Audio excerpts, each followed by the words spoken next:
Muito bom dia, estimados irmãos e irmãs. A todos desejamos um bom e santo Natal, uma quadra abençoada de vida, de fé, de alegria, de comunhão familiar e de testemunho da nossa fé. É tão bom nós podermos passar mais uma vez por esta experiência e termos tido já ontem e continuarmos a ter bons e preciosos momentos com os nossos mais próximos, os nossos mais queridos. Eu quero convidar-vos a ler a palavra do Senhor no Evangelho segundo Lucas, no capítulo 1. Evangelho segundo Lucas, capítulo 1, os versículos 26 a 38. E diz assim a palavra de Deus. No 6º mês foi o anjo Gabriel enviado da parte de Deus para uma cidade da Galileia chamada Nazaré, a uma virgem desposada com certo homem da casa de Davi, cujo nome era José. A virgem chamava-se Maria. E entrando o anjo onde ela estava, disse: Alegra-te, muito favorecida, o Senhor é contigo. Ela, porém, ao ouvir esta palavra, perturbou-se muito e pôs-se a pensar no que significaria esta saudação. Mas o anjo lhe disse: Maria, não temas, porque achaste graça diante de Deus. Eis que conceberás e darás à luz um filho, a quem chamarás pelo nome de Jesus. Este será grande e será chamado Filho do Altíssimo. Deus, o Senhor, lhe dará o trono de Davi, seu pai. Ele reinará para sempre sobre a casa de Jacó, e o seu reinado não terá fim. Então disse Maria ao anjo: Como poderá ser isto, pois não tenho relação com homem algum? Respondeu-lhe o anjo: Descerá sobre ti o Espírito Santo, e o poder do Altíssimo te envolverá com a sua sombra. Por isso, também o ente santo que há de nascer será chamado Filho de Deus. E Isabel, tua parenta, igualmente concebeu um filho na sua velhice, sendo este já o 6º mês para aquela que diziam ser estéril, porque para Deus não haverá impossíveis em todas as suas promessas. Então disse Maria: Aqui está a serva do Senhor, que se cumpra em mim conforme a tua palavra. E o anjo se ausentou dela. Vamos orar. Pai Santo, que bênção é estarmos na tua casa, que bênção é curvarmos-nos diante de ti para te dar louvor e glória, para abrir a tua palavra e meditar juntos nas verdades eternas que ela contempla. Agradecemos-te por este dia, porque nos concedes estar juntos aqui, porque nos concedes ter este tempo de comunhão e de paz e de alegria e de harmonia no Espírito Santo. Abençoa a tua palavra, que ela seja clara aos nossos corações.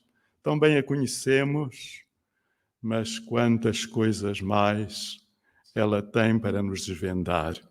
Sê conosco e que o teu Santo Espírito complete a obra das nossas mãos e nos use nesta quadra festiva de Natal para transmitirmos, quanto nos for possível, esta mensagem santa de que Natal, afinal, é e tão somente Jesus Cristo, o Filho de Deus, nasceu. O Deus se fez homem e habitou entre nós encarnado. Ó Senhor, ajuda-nos e enche-nos da tua maravilhosa graça. É o que te pedimos e agradecemos em nome do Senhor Jesus. Amém. Naturalmente que este texto nós o conhecemos bem e alguns irmãos até algumas partes o conhecem de cor, não é? Tão cheio de mensagem e tão próxima de nós que esta mensagem é. Nós temos neste texto praticamente o princípio de uma obra extraordinária, o Evangelho segundo Lucas. Basta lermos os primeiros 4 versículos para ficarmos com uma ideia de quem foi Lucas, não tanto como médico que o era, não tanto como missionário que o era, mas, sobretudo, como escritor, como historiador. E há algumas figuras destacadas do mundo da historiografia que ousam simplesmente dizer que o evangelista Lucas foi o maior de todos os historiadores que a antiguidade grega e romana conheceram. Maior que Heródoto, maior do que Tucídides, maior que Xenofonte, entre os gregos, maior do que Tácito, maior do que Tito Livio, etc., etc., entre os romanos. E estes simples 4 versículos nos mostram com tanta clareza o rigor clínico deste homem ao procurar informar-se, elucidar-se, verificar os factos e registá-los. Numa obra que tem 2 grandes partes, que é o Evangelho e que são Atos dos Apóstolos, e que, curiosamente, estudiosos que se dedicaram a essa área veem que é uma grande figura circular, dita estrutura quiástica na antiguidade, o quiasmo, em que há uma sequência em crescendo de uma ideia que se vai repetindo, acrescentando algo mais, chega a um grande centro de mediação e na ordem inversa vai tocando os pontos referidos na primeira parte.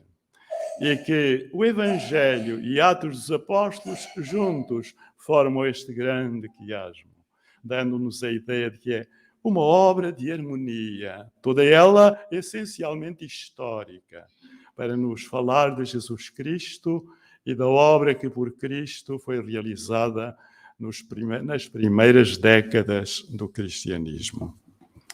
Queridos irmãos, o evangelista Lucas certamente teve uma ou mais entrevistas com Maria e com muitos outros para se certificar de tudo com todo o rigor e clareza. E depois desta primeira parte que nos fala de predições referentes a João Batista, nós somos introduzidos a uma figura celestial, o anjo do Senhor, um anjo do Senhor, este anjo pelo nome de Gabriel.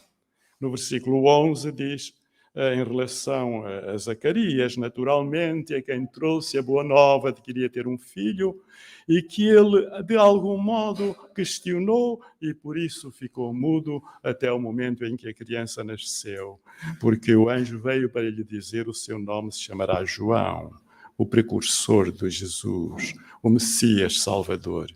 Diz o versículo 11, e eis que lhe apareceu um anjo do Senhor, em pé à direita do altar do incenso. Depois, lemos no versículo 19, respondeu-lhe o anjo, quer dizer, este que está referido atrás. Eu sou Gabriel. E aqui temos o nome.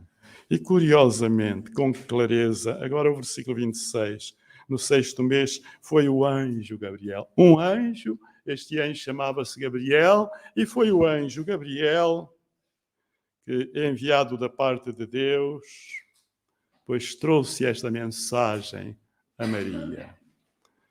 A beleza desta sequência e o poder da mensagem que estão aqui contidos nos impressionam sobremaneira. Mas vamos seguir o texto com alguma atenção. Os versículos 26 a 38. Eu, enfim, os dividiria em 3 partes, realçando o tema deste texto, o milagre supremo é a encarnação de Jesus. E já vamos ver um pouco porquê. E em 3 pontos, como nesta sequência verificamos. Primeiro, graça suprema, a graça de dar à luz o Filho de Deus. Milagre supremo, o da encarnação operada pelo Espírito Santo. Rendição suprema, a de Maria, à vontade de Deus. E que tremenda é a força desta mensagem. Vamos simplesmente seguir o texto como ele se nos apresenta. No 6º mês foi o anjo Gabriel enviado da parte de Deus para uma cidade da Galileia chamada Nazaré, a uma virgem, desposada com o homem da casa de Davi, e a virgem chamava-se Maria. Que mundo de informações nós temos aqui em tão poucas palavras, para a seguir dizer no versículo 28, e entrando o anjo aonde ela estava, disse: Maria, alegra-te. Maria, muito favorecida, alegra-te, o Senhor é contigo. E acrescenta: mas ela, ao ouvir esta palavra, primeiro porque vinha de um ser que ela verificava não ser humano, mas em figura humana. Um ser que era mensageiro do Deus Altíssimo. E essa é a função de Gabriel. Há um outro anjo que é referido pelo nome no Novo Testamento, que é em Judas, mas, enfim, estes dois são, na obra a que Judas aí se refere, são efetivamente arcanjos, mensageiros do Deus Altíssimo, com o poder de uma mensagem que é, afinal, de redenção. Ela, porém, ao ouvir esta palavra, perturbou-se muito. Por que se perturbou Maria? Perturbou-se porque esta palavra tinha poder, tinha força, tinha um alcance sobrenatural. E o vemos pelo que vem a seguir. Perturbou-se muito e pôs-se a pensar no que significaria esta saudação. Nós não sabemos o que passou pela mente de Maria neste momento, mas certamente ela teve um mundo de pensamentos, ideias, entrou em convulsão mental e emocional, e de tal maneira que ficou perturbada, porque via o sobrenatural aqui, mas via-se na insignificância de uma donzela, de uma camponesa, de uma pequena aldeia, Nazaré, que ficava a meio caminho entre o mar Mediterrâneo e o mar da Galileia. E, estimados irmãos, esta perturbação é algo que nos fala do que ela estará a sentir mais fundo, porque aqui ela vê que é a mão de Deus e a intervenção do divino, e ela está infinitamente aquém de tudo isso. E pôs-se a pensar no que significaria esta saudação. Mas sem que ela a exteriorizasse em palavras, o anjo lhe disse, versículo 30, Maria, não temas, porque achaste graça diante de Deus. Maria, não temas, porque achaste graça diante de Deus. Há uma série de equívocos e mitos criados ao longo da história pela Igreja Católica, que vale a pena, à luz deste texto, clarificar. E eles estão explicitamente ditos no próprio catecismo da Igreja. Queridos irmãos, nós vemos aqui nestas palavras do anjo: não temas porque achaste graça diante de Deus. A primeira grande tradução da Bíblia inteira foi, naturalmente, das línguas originais para o latim, por Jerónimo, na segunda metade, no segundo quartel, melhor, do século IV, Jerónimo. Uma pessoa que se converteu, mas tinha uma vida um tanto leve e mundana. Ao longo dos primeiros 40 anos da sua vida foi quase mais ou menos assim, mesmo depois de se ter convertido, e só conseguiu pôr mão nesses impulsos quando se refugiou no deserto e fez, portanto, em isolamento total, uma vida de ermita. E, entretanto, ele foi se destacando pela força do seu testemunho e da sua fé, foi convidado pelo Papa para ir como seu secretário ajudá-lo em Roma. E assim foi, mas não ficou lá muito tempo. Logo a seguir ele tinha uma grande paixão, ele queria pôr a Bíblia na língua do povo e a língua universal que nessa altura se falava no mundo ocidental, portanto era no Império Romano, era o latim. Então traduziu a Bíblia para o latim. Mas neste texto ele diz, não temas porque achaste graça diante de Deus. Alcançaste graça diante de Deus. Salve Maria agraciada. Esta seria a tradução mais simples, mais direta, mais correta, agraciada. Esta palavra está na voz passiva, esta forma verbal está na voz passiva. E a voz passiva quer dizer, ela foi agraciada por uma graça que vem de fora, não lhe pertence a ela. Mas, claro, qualquer dos melhores tradutores comete lapsos. E não sei se por intenção teológica, se não, mas Jerónimo cometeu aqui um grande lapso.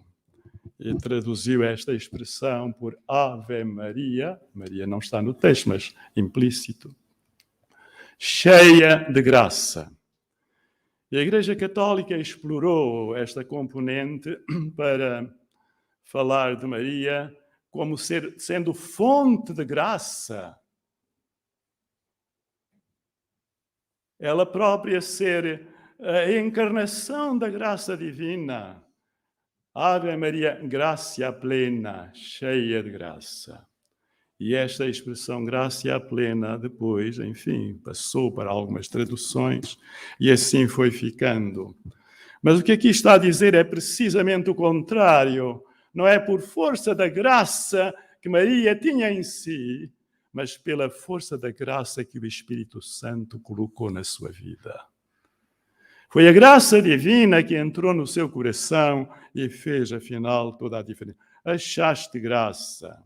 Alcançaste graça diante de Deus. Foste agraciada pelo Senhor. És objeto de uma visitação toda especial e vais ser instrumento nas mãos de Deus para que Deus opere o maior de todos os milagres na história. Porque se Jesus Cristo não tivesse encarnado, Jesus Cristo não teria vivido, não haveria morte e remissão dos pecados, não haveria ressurreição, não haveria mais nada. Mas ela foi instrumento nas mãos de Deus para que esse grande milagre tivesse lugar. Achaste graça diante de Deus. E eis que conceberás e darás à luz um filho a quem chamarás pelo nome Jesus. Tal como o anjo dissera atrás, como nós vemos, ao sacerdote no seu anúncio, na sua visitação, qual seria o nome daquele que iria nascer, da sua esposa, que já entrada em anos, envelhecida, iria ter um filho. Que era um milagre, mas há pessoas em idade avançada que têm tido filhos. Agora, o que não há e nunca houve foi o nascimento de uma criança a partir de uma virgem que nunca teve qualquer encontro com qualquer homem. Eis que conceberás e darás à luz um filho a quem chamarás pelo nome Jesus. Este será grande. Vejam a classificação. Este Jesus, Jeová salva, será grande e será o quê? Chamado Filho do Altíssimo. Deus o Senhor, Jeová, lhe dará o trono de Deus, seu Pai. E acrescenta o anjo, ele reinará para sempre sobre a casa de Jacó e o seu reinado não terá fim. Portanto, aqui está a cumprir-se toda uma sequência de promessas que permeia o Velho Testamento inteiro, apontando para Cristo, o Redentor, o Messias, o Salvador do mundo. Este será grande e será chamado Filho do Altíssimo. Deus, o Senhor, lhe dará o trono de Deus, seu Pai. E que? Diz o versículo 33, ele reinará para sempre sobre a casa de Jacó. E aqui vem a referência a Jacó, a promessa feita a Abraão, a filho de Davi, da descendência de Davi, etc, etc. E todas as escrituras do Velho Testamento, que muitos leem, não veem nada de revelação sobre cristologia, sobre a vinda do Messias, sobre a salvação do mundo, sobre a compreensão do Novo Testamento, na sua essência, pois passa-lhes de lado toda esta grandeza e beleza da mensagem cristalina do Evangelho, que não é só coisa do Novo Testamento, mas é também coisa do Velho Testamento. Velho e novo unidos na transmissão de uma mensagem em que serenamente se vai preparando o caminho para aquele que virá a cumprir a promessa feita a Abraão, que passa pela família de Jacó, que passa por Davi e na descendência do rei Davi, ele, o verdadeiro rei, o Senhor dos senhores. Deus, o Senhor, lhe dará o nome de Davi, seu pai. Ele reinará para sempre, portanto, é eterno. Reinará para sempre sobre o quê? A casa de Jacó, sobre Israel. E o seu reinado não terá fim. Tantas verdades que nós nos demoraríamos, o tempo não nos permite fazê-lo, para digerir aqui neste texto, e convém que o façamos em nossas meditações de leitura.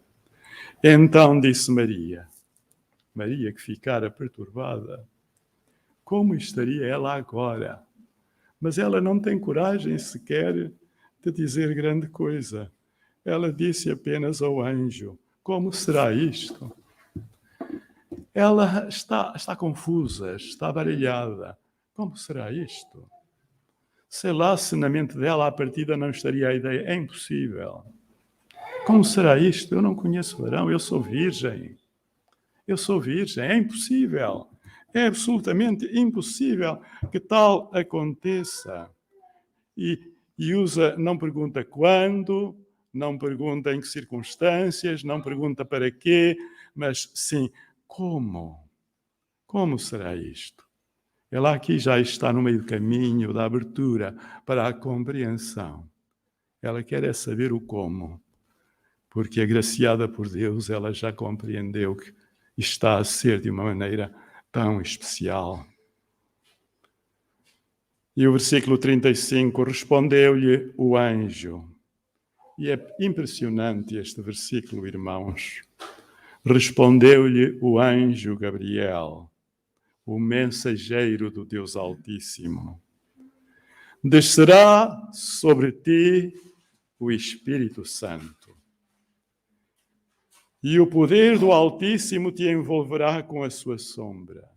O Espírito Santo descerá sobre ti, o poder do Altíssimo te envolverá com a sua sombra, e o que vai acontecer é um milagre tremendo, que não há mente humana à luz da experiência da vida humana, que possa entendê-lo ou explicá-lo, a não ser que chegue ao mesmo ponto de compreensão que chegou Maria e aceite a mesma graça do Senhor de abrir esse mesmo seu coração para a verdade eterna do Evangelho e deixar que ela fecunde na sua própria vida. Descerá sobre ti o Espírito Santo. Deus intervém. O poder do Altíssimo te envolverá com a sua sombra e por isso também o ente santo que há de nascer em ti e de ti será chamado Filho de Deus. Há aqui uma sequência tremenda que, se pesada a sério por cada um de nós, nos faz estremecer o coração e a alma. Ele será chamado Filho de Deus. Quer dizer, o teu ventre está vazio, mas o Espírito Santo entrará em ti e produzirá o divino dentro de ti. E fará com que o divino nasça de ti. E fará com que o divino se torne homem. E como homem anuncia às nações a boa nova da redenção, que desde todos os tempos, após a queda, está previsto, está predito e está anunciado. E acrescenta: e Isabel, tua parenta, igualmente concebeu. Ela concebeu um filho na sua velhice, vê lá. Tudo se esperava menos isso. Mas concebeu na sua velhice, sendo este já até o 6º mês para aquela que dizia ser estéril. Maria é informada. Eu não sei o que ela sentiu neste momento de perturbação e de alegria e de anseio em seu coração. O que nós sabemos é que diz-nos o versículo 39 que naqueles dias, dispondo-se Maria, foi apressadamente à região montanhosa, à cidade de Judá, ter com ela. Ela ficou tão impressionada e ao mesmo tempo tão sensibilizada por esta notícia. E eu creio que o Espírito Santo foi trabalhando na sua mente, no seu coração, no interior da sua própria vida, na sua sensibilidade mais sensível, digamos assim. E de tal modo que ela não só compreendeu, assumiu e aceitou, como também tem uma palavra final a dizer. E Isabel, tua parenta, igualmente concebeu, diz o versículo 36, como já referimos, um filho em sua velhice, sendo este já o 6º mês para aquela que se dizia ser estéril. E é curiosa esta expressão, aquela que se dizia ser estéril. Ela não era estéril, afinal. Se pensarmos que Deus tem sempre a última palavra, e é Deus que faz toda a diferença na vida de uma pessoa, e Ele operou na vida dela um milagre que Zacarias não compreendeu, que por isso ficou mudo, que não pôde falar até ao momento em que o seu filho nascera. E finaliza o anjo. Porque para Deus não haverá impossíveis em todas as suas promessas.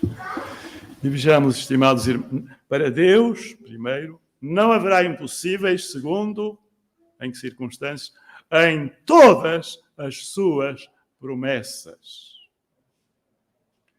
Quer dizer, Deus tem todo o poder e age como quer e no tempo determinado para o efeito, segundo as suas promessas, que tem por base o plano eterno do soberano de Deus, Deus que criou os céus e a terra e sustenta soberanamente todas as coisas desde antes do princípio, ao longo do tempo e por toda a eternidade. Então disse Maria. E aqui nós temos, irmãos, esta graça, esta rendição da redenção, rendição suprema. A graça da rendição à vontade do Senhor. E aqui nós temos todos muito a aprender. E eu ouso perguntar, está a nossa, a minha, a vossa vida rendida totalmente a Deus? Estamos nós preparados para ver o invisível, para perceber o imperceptível, para receber a clareza e a luz do Espírito Santo na compreensão da sua palavra? Estamos nós preparados para, quando abrimos a Bíblia, irmos ler uma parte do texto sagrado na consciência de que estamos diante do Deus que a ilumina e que a torna luz aos nossos corações e nos fala na hora certa, conforme a nossa necessidade, desde que para isso nos disponhamos. Porque para Deus não haverá impossíveis em todas as suas promessas. E Maria respondeu. Então disse Maria, aqui está a serva do Senhor, que se cumpra em mim conforme a tua palavra. E o anjo ausentou-se dela. Aqui está a serva do Senhor, cumpra-se em mim conforme a tua palavra. E mais uma vez, me parece que o grande responsável por alguns grandes e terríveis equívocos da Igreja Católica foi Agostinho. Mais uma vez, quando ele, a expressão que aqui está, que se cumpra em mim a sua vontade, o que ele traduz é fiat voluntatis tua. Quer dizer, fiat. E este fiat é o mesmo fiat que ele usa. No princípio criou Deus os céus e a terra era sem forma e vazia, e o Espírito de Deus se movia sobre a face das águas. E disse Deus, haja luz, e houve luz. A palavra na Vulgata Latina é fiat lux. E o grande equívoco da Igreja é atribuir a Maria a capacidade e a autoridade que Deus teve quando determinou a criação, dia após dia. E que ela está aqui a dar uma ordem. E que ela está a dizer, faça-se a tua vontade.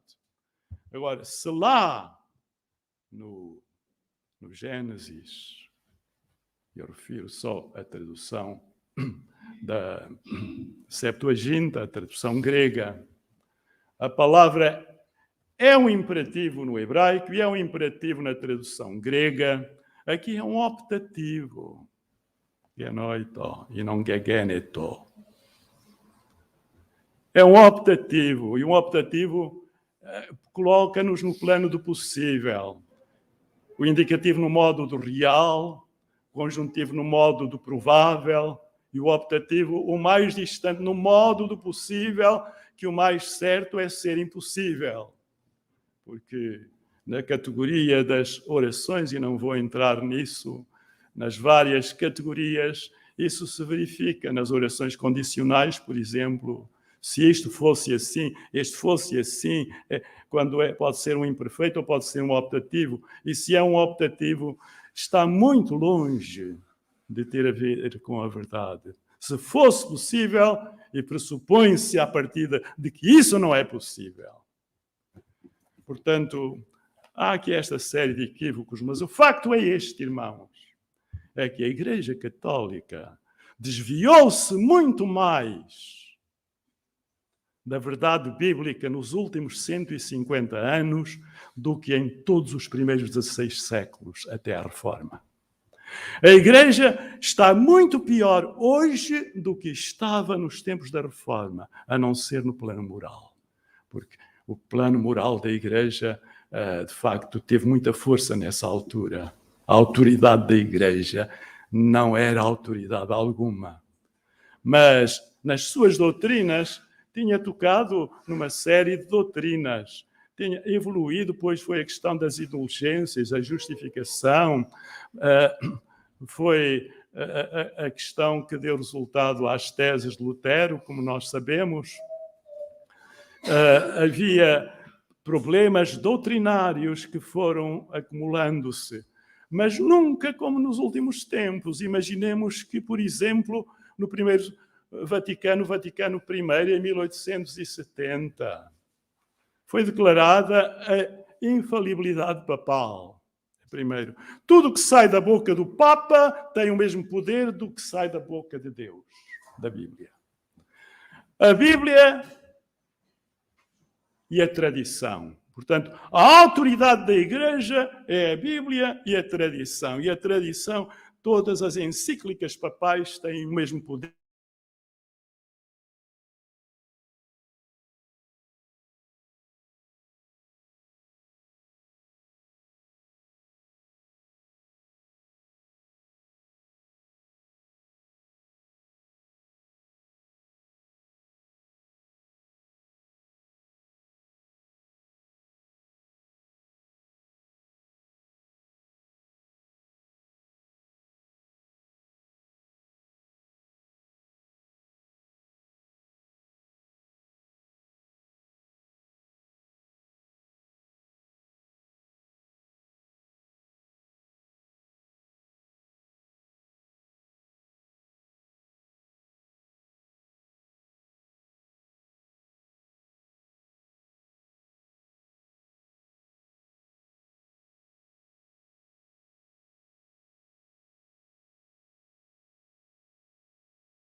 Quer dizer, Maria restaurou o que Eva criou para o pecado vingar no mundo. Por isso ela é a rainha dos céus. E ela é corredentrix, corredentora, medianeira ou mediadora de todas as graças. Esta é a doutrina católica. Ela é mediadora. Não, para a Igreja Católica não há um só mediador entre Deus e os homens, Jesus Cristo. Para a Igreja Católica há uma mediadora ao lado de Cristo com o mesmo poder. Por isso é importante e é necessário rezar-se, orar-se a ela, que é outro grande equívoco. Eles fazem distinção entre hiperdulia e idolatria, não é? Idolatria e idolia. Entre os minimalistas e os maximalistas dentro da própria Igreja Católica, nos teólogos. Mas, no fundo, é a mesma coisa. Eu vi o Papa João Paulo II, quando veio a Fátima, estar meia hora de joelhos a rezar perante Maria, na capelinha das aparições. Portanto, o que dizem para fechar os olhos a muita gente não é o que a Igreja pratica. E, queridos irmãos, nós temos um mundo para evangelizar o nosso país inteiro. A grande maioria são católicos. Eles precisam de ser alumiados pela palavra da verdade. E nós precisamos de agarrar-nos à palavra com toda a força, com todo o poder, com todo o entusiasmo, com toda a alegria. Aqui está a serva do Senhor. A palavra serva, dule, dule, escrava. Aqui está aquela que está totalmente rendida ao seu Senhor. Eu sou nada. Cumpra-se em mim. Possa vir a cumprir-se em mim. É a palavra dela, é optativo. Possa vir a cumprir-se em mim, a realizar-se em mim a vontade do Senhor, conforme a sua palavra. E perante esta palavra de Maria, o anjo ausentou-se, tinha cumprido a sua missão. Quando é que nós teremos cumprido a nossa, irmãos? Que tremenda é a nossa missão. De pegar na palavra da verdade e a tempo e fora de tempo anunciar Jesus e anunciar o milagre da encarnação. Há muitos até batistas que não acreditam na encarnação de Cristo. Quando se não acredita na encarnação de Cristo, não é difícil não acreditar na ressurreição de Cristo. E há muitos cristãos, sobretudo católicos, mas não só, muitos protestantes também, mais liberais, que questionam muitas coisas. Agora, nós temos uma palavra santa, que desde o Gênesis ao Apocalipse é a palavra de Deus. Quanto eu mais a leio e mais comparo e mais tento ver o Novo Testamento no Velho e o Velho no Novo, mais eu entro em delírio, eu me encanto. E todo o resto, os meus problemas de saúde e outros mais passam. E a minha vida como que ganha um outro fôlego, porque eu sou de Jesus, eu estou com Jesus, eu tenho a palavra de Jesus, a Bíblia Sagrada é a palavra de Deus, esta santa palavra de Deus. Muitos nos veem com essa história. Nós não podemos entrar pelo caminho da bibliolatria. Daqui a pouco já estamos a adorar a Bíblia. Nós devemos adorar a Cristo. E que confusão se faz entre isto tudo. Queridos irmãos, já me estou a alongar demais. Vou parar por aqui. Que Deus nos abençoe. Que Deus nos conceda essa graça divina de sermos vasos de bênçãos nas mãos de Deus. Porque se Deus teve uma missão a cumprir em Maria, essa jovem ou adolescente camponesa de uma pequena aldeia, Nazaré, lá da Galileia. Ele tem planos também para cada um de nós. Teve e tem. E o mais importante é que, apesar de nós, Ele continua a acreditar em nós e a esperar em nós. Ou se calhar isto entra já num pouco no plano da heresia, mas dizendo isto noutras palavras, Ele continua a esperar de nós o melhor e a investir em nós o melhor, para que nós sejamos os melhores cristãos do século XXI e anunciemos Cristo no poder do Espírito Santo. Foi no poder do Espírito Santo, pela visitação do Espírito Santo, pela ação do Espírito Santo, que Jesus encarnou e que Jesus veio a nascer. E é pela ação do Espírito Santo que as nossas vidas se transformam e que o nosso testemunho se dilata e outras almas por nós recebem a luz. Seja Deus connosco. Vamos orar. Pai Santo, a Ti nos confiamos de alma e coração e Te suplicamos que abençoes esta Tua querida Igreja e a uses para grandes coisas no Teu reino, a toda a sua liderança, ao seu pastor, por amor do Teu nome, para a Tua glória eterna, agora e sempre, em nome do Senhor Jesus.